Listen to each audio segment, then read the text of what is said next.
Bismillahirrahmanirrahim. Assalamualaikum warahmatullahi wabarakatuh. Alhamdulillahi rabbil alamin. Allahumma fasalli wa sallim ala sayyidina wa nabiyyina wa maulana Muhammadin wa ala alihi wa sahbihi ajma'in, amma ba'du. Mari kita lanjutkan pelajaran kita. Kita sudah membahas masalah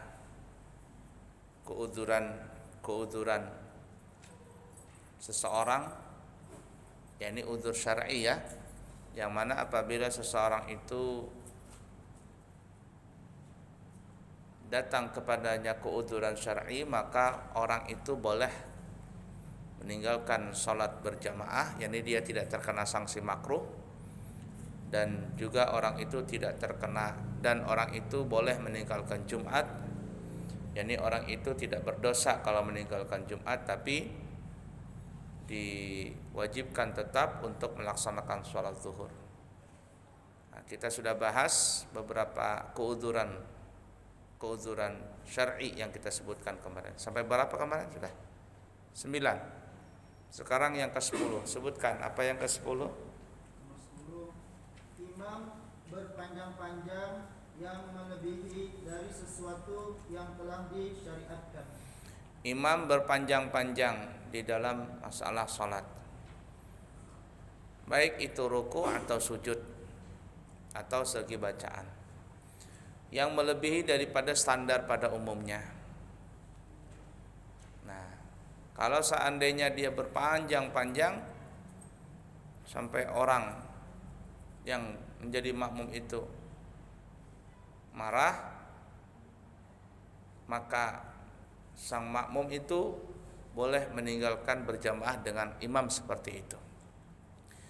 Tapi orang marah ini saya lihat tuh ada dua kategori orang marah itu. Yang pertama, orang marah itu karena memang kesalahan dari, artinya marah karena Allah. Jadi imamnya ini salah, kemudian ditegur nggak mau, dinasihatin tidak mau, maka orang ini kesel, atau yang seperti itu marahnya dikarenakan Allah Ta'ala. Nah, kalau seandainya ada seseorang imam yang berlama-lama, kemudian ada jamaah yang seperti itu, marahnya karena Allah, maka sang makmum ini ketika dia sudah menegur, lalu sang imam ini tidak mau juga menggubrisnya, maka sang makmum ini boleh meninggalkan berjamaah dengan imam seperti itu. Tapi yang kedua, saya melihat juga ada orang marah itu bukan karena Allah, tapi karena sentimen saja. Banyak kalau si fulan jadi imam, tidak mau sudah. Memang dari awal tidak suka. Jadi walaupun imamnya itu bagus, enak bacaannya, suaranya indah, tapi karena dasarnya orang ini tidak suka dengan imam seperti itu, apapun yang dilakukan imam ya tetap salah. Maka orang yang seperti ini tidak usah digubris, kemarahannya tidak usah digubris. Sang imam tidak usah memperdulikan orang seperti itu. Yang penting imam tadi standar saja, tidak terlalu panjang di dalam melaksanakan sholat tadi.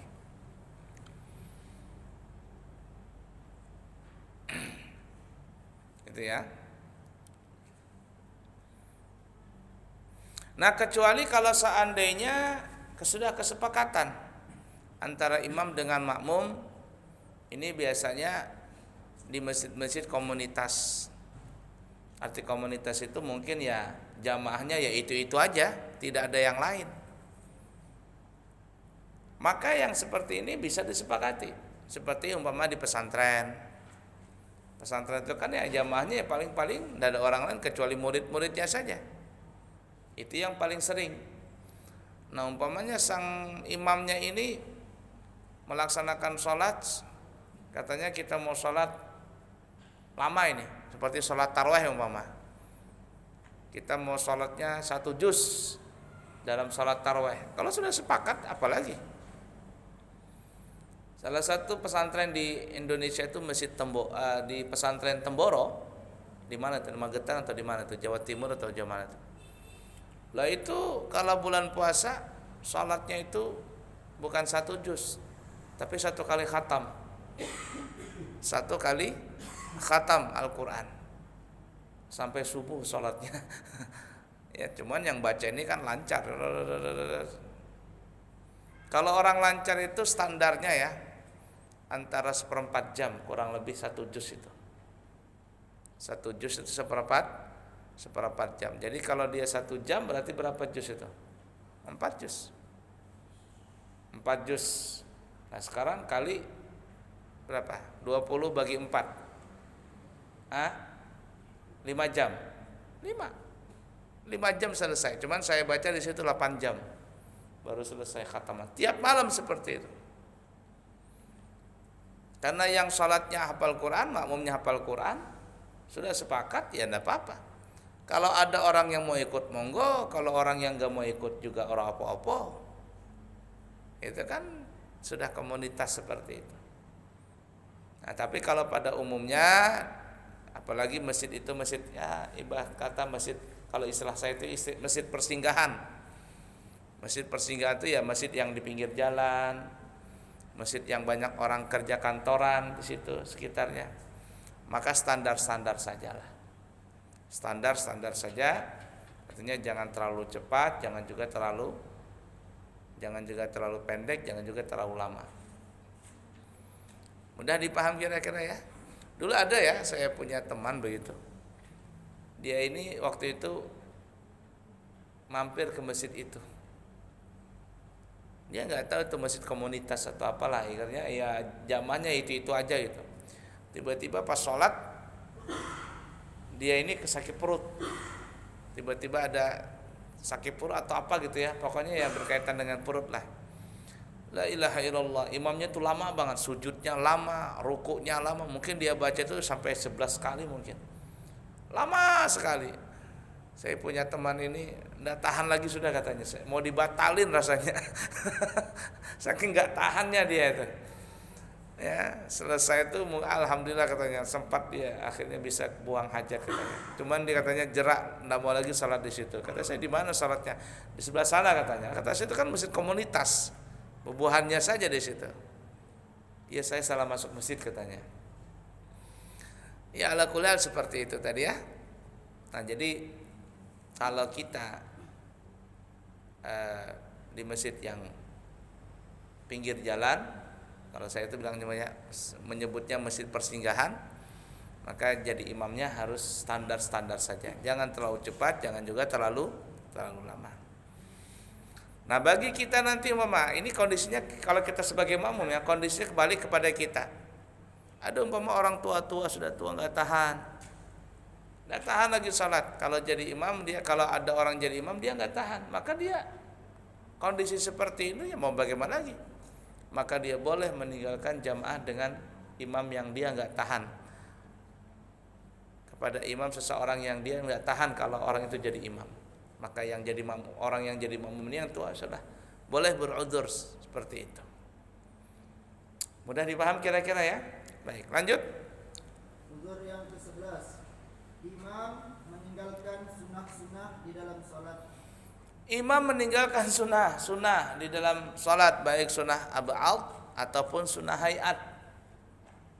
Masih ingat ya, kita pernah bahas perbedaan antara sunnah ab'ad dan sunnah hayat. Kalau dalam salat itu, saya ulangin ya biar lebih paham lagi nih. Kita ulangin ya. Dalam salat itu kan gerakan atau bacaannya itu terbagi menjadi 3 bahagian yang menghasilkan pahala nih. Yang menghasilkan pahala. Ada 3 bahagian. Yang pertama rukun salat. Ada rukun bacaan, ada rukun gerakan. 13 rukun itu. Ya, rukun bacaan ada 5. Takbiratul ihram, baca suratul Fatihah. Kemudian membaca tasyahud akhir, membaca yang keempat salawat kepada Nabi Muhammad di tasyahud akhir, dan yang kelima salam. Ini namanya rukun bacaan. Rukun gerakan ada 6. Berdiri tegak, ruku, i'tidal, sujud 2 kali, duduk di antara 2 sujud, dan duduk tasyahud akhir. 6. 5 tambah 6 sama dengan 11. Kemudian kelompok ketiga ada namanya ruknul qalbiyah, rukun hati. Cuman 1, yaitu niat. Kemudian yang terakhir atau kelompok yang keempat disebut rukun ma'nawiyah, rukun abstrak. Itu cuman ada 1, juga tertib. 13 rukun itu. Ada bacaan, ada gerakan. Yang ini semuanya masuk kategori rukun salat. Kemudian yang kedua adalah sunnah. Sunnah ini terbagi 2. Ada sunnah ab'ad. Nah, sunnah ab'ad ini ada 9. 9 sunnah ab'ad ini terbagi menjadi 3 kelompok. Yang pertama adalah pada saat kunut. Di situ ada 5 sunnah ab'ad. Berdirinya, ini waktu i'tidalnya, baca doa kunutnya, kemudian membaca salawat kepada Nabi Muhammad SAW. Yang keempat, membaca salawat kepada keluarga Nabi Muhammad SAW. Dan yang kelima, membaca salawat kepada sahabat Nabi Muhammad SAW. Jadi dalam kunut itu ada 5 sunnah ab'ad. Kemudian kelompok yang kedua di tasyahud awal. Tasyahud awal ada 3. Duduknya, duduk tasyahud awalnya, kemudian bacaan tasyahud awalnya, dan yang ketiga adalah baca salawat kepada Nabi Muhammad di tasyahud awal. 5 tambah 3 sama dengan 8. Kemudian sisa 1. Kelompok yang ketiga yaitu pada tasyahud akhir, cuman ada 1 sunnah ab'ad itu, yaitu membaca salawat kepada keluarga Nabi Muhammad SAW di tasyahud akhir. Totalnya ada 9. Nah, selain daripada rukun salat yang ke-13 tadi, rukun salatnya nggak bisa ditawar-tawar. Kalau salah dengan sengaja mengerjakannya batal. Kalau dia sengaja meninggalkan atau mengerjakan rukun salat salah, maka salatnya batal. Tapi kalau enggak sengaja atau lupa, itu bisa nanti masalahnya di sujud sahwi. Ya, masalahnya di sujud sahwi. Kita sudah bahas belum sujud sahwi? Sudah ya, masalah sujud sahwi itu. Kalau sunnah ab'ad nih, ada seseorang meninggalkan sunnah ab'ad yang kita sebutkan 9 tadi, sengaja atau tidak sengaja, salatnya tetap sah. Salatnya tetap sah. Tetapi dianjurkan bagi orang yang meninggalkan sunnah ab'ad itu, baik sengaja atau tidak sengaja, dianjurkan bagi orang itu mengerjakan sujud sahwi. Dan mengerjakan sujud sahwi itu 2 kali setelah tasyahud akhir dan sebelum salam. Kita sudah bahas semuanya itu. Nah, sisanya selain daripada rukun salat dan selain sunnah ab'ad, maka disebut namanya sunnah hayat. Sunnah hayat ini terbagi 2. Ada yang bacaan, ada yang gerakan. Kalau bacaan seperti doa iftitah, membaca surah atau ayat setelah Fatihah rakaat pertama, rakaat kedua. Apalagi membaca tasbih ruku', membaca tasbih sujud, membaca doa di antara 2 sujud, ada takbir intiqal, Allahu Akbar, itu kan ya? Allahu Akbar, takbir perpindahan dari rukun ke rukun. Apalagi membaca tasmi' sami Allahu liman hamidah. Dan masih banyak lagi. Itu adalah bacaan-bacaannya.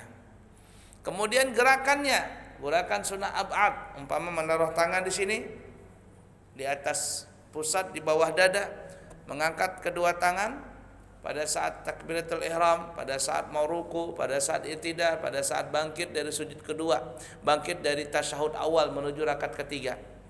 Angkat tangan, itu semuanya adalah gerakan namanya gerakan sunnah hayat. Mudah dipaham kira-kira ya? Nah, umpama jadi 3 ya, dalam gerakan salat itu yang menghasilkan pahala tadi rukun salat, sunnah ab'ad dan sunnah hayat. Sisanya selain ini, apabila dia mengerjakan atau membaca selain daripada yang ini, ya, maka bisa, kalau dia melakukan gerakan selain yang kita sebutkan ini, maka dia bisa terkena sanksi makruh. terkena sanksi makruh. Nah, umpama dia sujud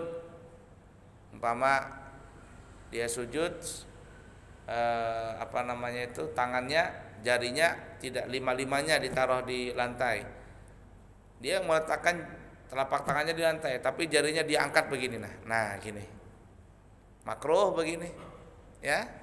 Atau dia ketika bangkit mau ruku, walam yakun lahu kufuwan ahad, Allahu akbar, tidak mengangkat tangan, makruh, tidak batal. Salatnya tidak batal kalau dia tinggalkan tadi. Tidak dianjurkan sujud sahwi. Bahkan kalau sujud sahwi tambah batal salatnya ya. Tidak perlu sujud sahwi, tetapi terkena sanksi makruh. Kenapa? Karena meninggalkan daripada sunnah hayat tadi. Baik sunnah hayat segi bacaan atau sunnah hayat dari segi gerakan.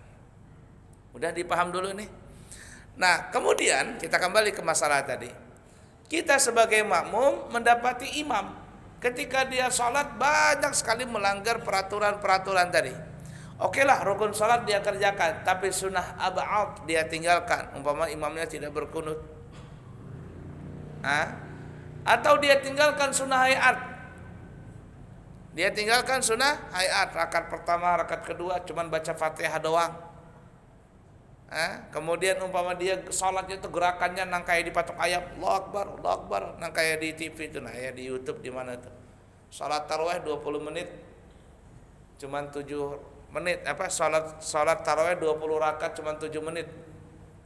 Bukan lagi kultum, kuliah 7 menit, tapi sultum, sholat tarawih 7 menit.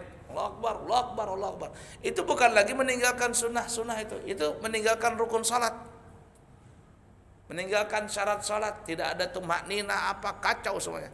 Allahu Akbar, bismillahirrahmanirrahim, alhamdulillahirrahmanirrahim, maliki yaumiddin, iyyaka na'budu wa iyyaka nasta'in, ihdinas mustaqim, shiratal ladzina an'amta 'alaihim ghairil maghdubi 'alaihim waladdallin. Amin. Pernah lihat enggak videonya? Allahu Akbar, Allahu Akbar, Allahu Akbar, Allahu Akbar, bismillahirrahmanirrahim, alhamdulillahirrahmanirrahim, maliki yaumiddin, iyyaka na'budu wa iyyaka nasta'in. Malaikat aja bingung tuh. Kata malaikat nih baca apa nih orang-orang ini? Malaikat kan bahasa Arab tuh. Bingung malaikat tuh, mau nulis bahasa apa ini? Maka yang seperti ini lebih parah lagi. Nah, kita mendapati imam seperti itu, kita boleh tidak berjamaah dengan dia. Artinya kalau kita salat sendiri, maka kita tidak terkena sanksi makruh yang tidak berjamaah dengan orang seperti itu. Mudah dipaham kira-kira ya? Baik, lanjut. Uzur yang ke-12, sakit yang menyusahkan atau memberatkan seseorang untuk bisa hadir di dalam sholat berjamaah. Sakit yang ya kembali kepada diri masing-masing ya, merasakannya itu. Yang sakit dia kalau seandainya datang ke masjid, dia akan kewalahan ke masjid. Sakit apapun, di sini tidak ditentukan sakit apapun. Pokoknya kembali kepada perasaan dia. Umpama sakitnya habis keseleo, jatuh begitu, waduh susah berjalan. Apalagi di taman tukang urut jangan banyak berjalan ya. Ini 3 hari jangan banyak berjalan habis diurut ini. Dikasai pakai apa namanya? Beras kencur apa namanya itu? Supaya hangat tulangnya. Ya katanya. Nah gara-gara itu dia tidak ke masjid. Tidak apa-apa. Kalau dia salat sendiri maka dia dikatakan masih mendapatkan pahala seperti jamaah di masjid dan tidak terkena sanksi makruh. Seperti hal yang kita sudah sebutkan ya pada pertemuan yang lalu itu. Nah tapi kalau sakitnya ringan, sakit apa? Sakit panu, aku nggak bisa ke masjid. Panu sakit nggak? Panuan itu penyakit nggak? Penyakit, tapi kan ringan banget itu. Ya ringan banget. Atau influenza, hacin. Ya kalau influenza ini takut menular kepada yang lain, ya sudah. Maka dia tidak melaksanakan sholat berjamaah, dia di masjid nggak apa-apa. Mudah dipaham kira-kira ya. Nah begitu juga mungkin dia nggak sakit, tapi kondisinya sangat tidak memungkinkan. Seperti yang 3 tahun yang lalu musim corona luar biasa, umpama. Jadi banyak masjid dikosongkan, bahkan ada yang tidak salat Jumat, ya, salat berjamaah pun nggak ada. Kalaupun salat pakai renggang-renggang. Ya dalam kondisi seperti itu ala kulli hal kita turutin saja apa yang dilakukan oleh pemerintah. Karena pemerintah melakukan itu tidak lain bukan tujuannya karena untuk kebaikan kita dan untuk kelangsungan manusia, kehidupan manusia. Bagaimana kalau seandainya terjadi seperti itu, akhirnya banyak yang kena sakit, mati semuanya, habis penduduk Indonesia nanti. Ya ala kulli hal ya, seperti itu. Baik, lanjut. Uzur yang ke-13. Seseorang yang menemani orang yang sedang sakit, yang mana orang sakit itu selalu mengharapkan kehadirannya. Ini contohnya ya, contoh ringan. Umpama anak kita sakit panas demam, abah kata orang Banjar meranyau. Abah ya sudah, sini anak, abah sini, abah di sini, ayah di sini, abah di sini, abi di sini. Kita mau pergi, manggil lagi dia, abah jangan pergi abah, sini aja ya. Atau orang tua kita sakit, kita bilang nak sini aja, ulun hendak sholat ke masjid, mak bolehkah? Jangan di sini aja. Kalau dia jangan di sini, kita di situ. Kenapa? Karena kehadiran kita itu untuk memberikan semangat dia agar cepat sembuh. Itu contoh ringan. Tapi jangan dibuat-buat. Ya orang yang sakit ini tidak memerlukan kita, cuman kita aku mau di sini aja gitu, temanin dia. Padahal yang sakit ini biarpun gak ditemanin gak apa-apa. Apalagi yang sakit ini kamu sholat aja ke masjid. Kata mama kita, kamu nak sholat aja di masjid, mama bisa aja di sini sendirian. Sholat di masjid, jangan di sini. Nah tapi kita nggak mau nunggu mama kita, padahal kita disuruh sholat masjid sebentar aja. Nggak mau, itu namanya mencari-cari alasan agar tidak mau berjamaah. Mudah dipaham kira-kira ya. Nah termasuk juga para dokter, para perawat-perawat, suster kah bahasa kitanya. Itu mau nggak mau dia menemani orang sakit. Bahkan orang seperti itu, dokter seperti itu boleh meninggalkan salat Jumat. Ada orang masuk rumah sakit, insiden kecelakaan, perlu pertolongan pertama, yakni masuk UGD, unit gawat darurat. Ya, orang ini sudah tolong yang sakit ini. Apa keluarga juga bilang, Pak tolong Pak. Nah ini keluarganya nggak bisa ninggalin karena nemanin yang sakit ini, maka dia boleh meninggalkan Jumat. Begitu juga dokternya. Jangan tinggalkan, ini hari Jumat ya, saya mau sholat Jumat dulu, nanti saya kembali. Mati orang itu, pesannya itu. Tinggalkan Jumat, tinggalkan jamaah, urusin dulu orang ini sampai dia betul-betul tenang sebagainya dan semuanya. Nah kalau ada sempat kita salat Jumat. Kalau nggak sempat, ya sudah ganti salat zuhur. Mudah dipaham kira-kira ya. Nah pokoknya lihat kondisi kita seperti itu. Nanti ini kaitannya sama juga untuk kemaslahatan umat. Umpama na'udzubillahi min dzalik, nasallallahu assalamu wal afiyah fid dunya wal akhirah. Umpama ada terjadi kebakaran, tukang pemadam kebakaran datang. Ya, katanya sudah adzan, saya mau salat dulu ya. Nanti saya bau siramin tuh. Ngamuk orang. Sudah salat subuh nih, saya mau salat dulu. Jangan, siram aja dulu tuh, siram. Matikan tuh, padamkan tuh api. Padamkan dulu. Allah Maha Pemaaf dengan kondisi kita. Kenapa? Ini kemaslahatan umat. Makanya ada pemadam kebakaran tuh pas datang dilemparin sama masyarakat. Blubak. Kenapa katanya terlambat datang? Ternyata Pak, ngisi dulu airnya. Ngisi air. Ada dulu pernah kejadian di Balikpapan tuh. Dilemparin sama masyarakat. Pemadam datang dilemparin. Kata tukang pemadam, kenapa kami dilemparin? Kamu terlambat datang, kenapa ini? Kamu sudah telepon berapa kali? Katanya ngisi air dulu. Kenapa kamu udah isi airnya? Karena katanya di sebelah sana ada kebakaran juga. Jadi pada saat itu 2 kebakaran. Jadi nyiram di sana dulu, habis airnya ngisi lagi, baru kembali ke sini. Dilemparin.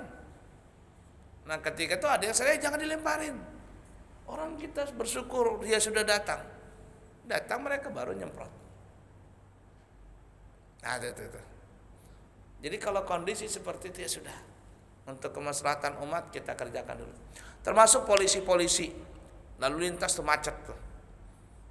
Ya, sudah sampai Jumat kata polisi, saya mau salat Jumat dulu biar aja macet begitu. habis orangnya. Ya, amburadul jalanan. Ya sudah, selesaikan dulu tugasnya ini dia. Sampai terurai itu macet semuanya, baru dia salat. Mudah dipaham kira-kira? Pokoknya untuk kemaslahatan tuh kita bisa. Kita boleh tinggalkan jamaah tadi, atau boleh meninggalkan Jumat tapi tetap salat zuhur. Nah, sampai betul-betul tenang. Kalau sudah tenang, baru kita boleh mengerjakan salat dan sebagainya. Mudah dipaham kira-kira ya. Nah, lain kalau seandainya umpama cuma bertukang, gotong royong nih. Ya, sudah sampai zuhur, nanti salatnya gotong royong dulu. Entar dulu. Kan bisa ditinggalkan sebentar. Ini bukan darurat, bukan dosi dalam kondisi darurat. Tinggalkan dulu. Mudah dipaham kira-kira? Nah, baik, lanjut. Unsur yang ke-14. Seseorang yang memberikan semangat kepada orang yang sedang berduka cita atas meninggalnya seorang dari keluarganya. Ada orang bersedih nih. Umpama seorang perempuan meninggal suaminya. Ya. Kita ini umpama sebagai kakaknya. Nah, kalau kita dengan perempuan itu nggak ada hubungan, jangan dekat-dekat. Nah, ini nanti akhirnya memberikan semangat, ternyata ada batu di balik udang. Mentang-mentang janda diberikan semangat. Jangan, tidak boleh. Umpama kita punya saudari, kakaknya suaminya meninggal, kita sebagai kakaknya datang karena dia akrab dengan kita. Ini umpama adik kita yang perempuan paling bungsu. Ya, meninggal suaminya, umpama kita datang berikan semangat. Dia bilang, "Kak, jangan pergi dulu, Kak." Ya, boleh nggak saya sholat? Jangan dulu katanya. Aku perlu teman. Nah, orang yang seperti ini kita beri semangat boleh. Beri semangat boleh. Apalagi orang yang ibarat kata itu ya, Peo, yang hatinya tuh down karena mungkin habis di PHK atau apa sajalah. Karena orang-orang yang seperti ini jiwanya labil. Ketika jiwanya labil, ini sangat berbahaya. Dia bisa stres. Yang paling bahaya kalau imannya kurang kuat, maka bisa saja dia melakukan bunuh diri. Kita datang untuk memberikan semangat dia, memberikan semangat dalam menghadapi hidup ini, ya, dan seterusnya dan seterusnya. Nah, pada saat kita memberikan semangat tadi, ya, kita temani dia makan, temani dia curhat, temani kita apalah begitu, kita temani dia sampai dia merasa tenang. Maka dalam kondisi itu kita boleh meninggalkan jamaah tadi. Udah dipaham kira-kira ya? Berapa menit lagi? Selama ya? Berapa menit? 7 menit. Ada pertanyaan? Pertanyaan ada? Nggak ada. Lanjut. Unsur yang ke-15. Seseorang yang takut atas keselamatan dirinya atau kehormatannya atau hartanya.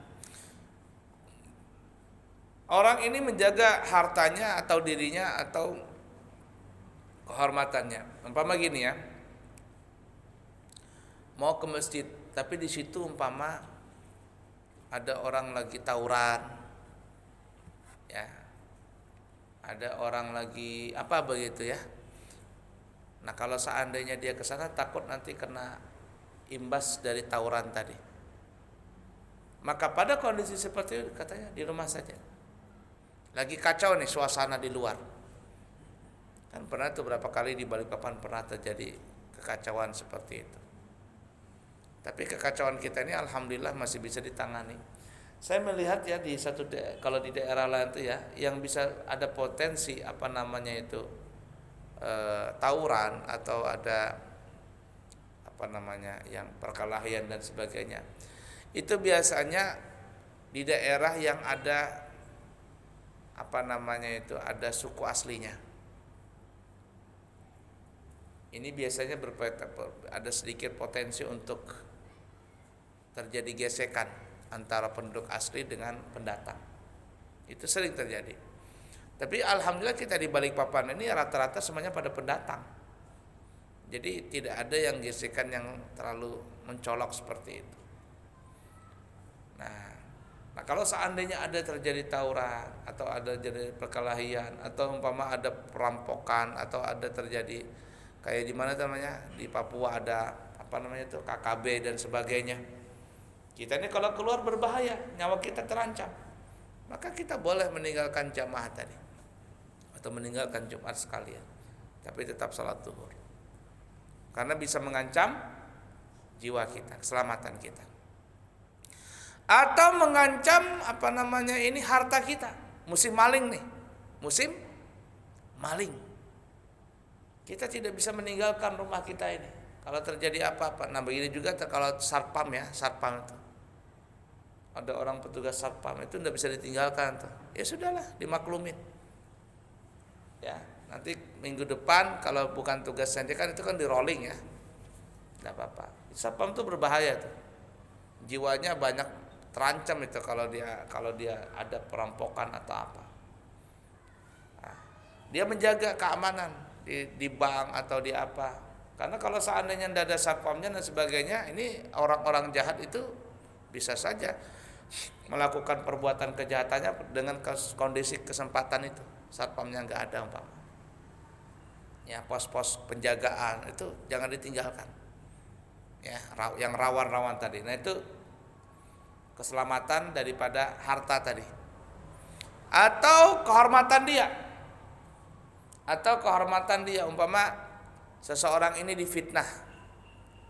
Seseorang ini difitnah tapi belum jelas apa namanya orang yang memfitnah, kabar ini belum jelas. Dia kalau seandainya keluar dia akan dibully, dihina, di apa atau diganggu sama wartawan, ditanyain ini itu. Kan ya? Wartawan kan luar biasa ngejar terus. Dia menghindar itu, sembunyi di rumah. Untuk apa? Menjaga kehormatannya. Maka kondisi seperti itu dibolehkan bagi dia untuk meninggalkan jamaah tadi. Mudah dipaham kira-kira ya? Baik. Cukup dulu ya. Insyaallah nanti kita sambung lagi. Masih ada berapa lagi? 15. 16 lagi sampai 30 itu. Banyak ya keuzuran salat ya, keuzuran meninggalkan jamaah itu banyak. Baik, cukup sekian, semoga ada manfaatnya. Insyaallah kita bertemu di kesempatan yang lain. Subhanakallahumma wa bihamdika asyhadu an la ilaha illa anta astaghfiruka wa atubu ilaik. Akhirul kalam. Assalamualaikum warahmatullahi wabarakatuh. Allahumma inna nastaudika hadhil ma'lumat ma ta'allamna min ulumiddin fa'arji'ha ilaina kullama nahtad ilaiha waj'alna minal 'amilin bima 'allamtana. Wa sallallahu ala sayyidina wa maulana Muhammadin wa ala alihi washabbihi wasallam. Walhamdulillahi rabbil alamin. Taqabbalallahu min